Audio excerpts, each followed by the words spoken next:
grond ondernaas, son in sy gesig.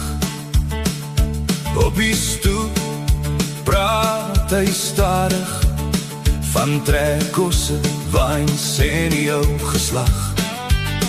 Hy sê ons mense was manier, maar die Here was altyd saam. By die lamp het hy Bybel gelees, tot die hoenders weer begin kraai.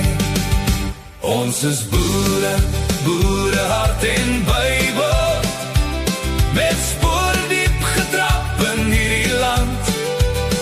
Hulle skree stories vol eens oor die radio, maar ons hou vas aan die waarheid in sy hand. Ons is boere, boere hart en Bybel, deur vuur en wind en koue nag gestaan. As die wêreld teen ons draai met hul praatjies, weet ons God hou nog sy hand oor ons plaas. Ouma se foto in kantvleg, jong meisie in 'n geblonde rok. Sy het gewag deur die jare vir 'n seun in kakie in die veld se rook. Hy skryf die rooi vaandelswaai, maar my siel buig net vir die een.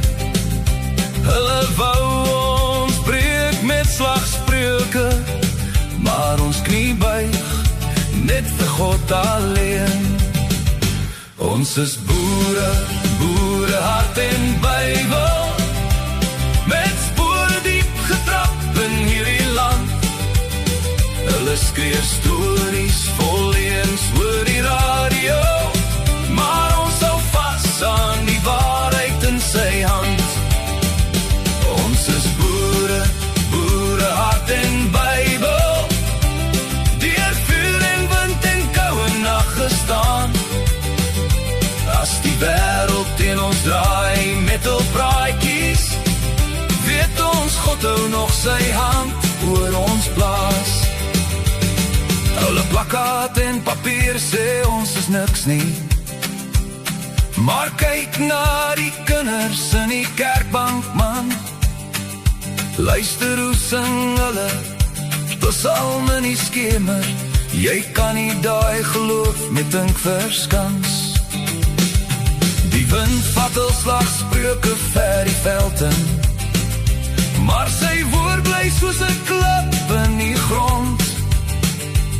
Ons plant weer jaar na jaar met gebede, met 'n traan, met 'n glimlach, met geloof. Ons is boere, boere hart en Bybel, met spore diep getrap in hierdie land. Hulle skree stories vol eens oor die radio, maar ons hou vas aan die waarheid in sy hand. Ons is boere, boere hart en Bybel, deur vuur en wind en koue nag gestaan. As die wêreld teen ons draai met hul praatjies, weet ons God hou nog sy hand oor ons plaas.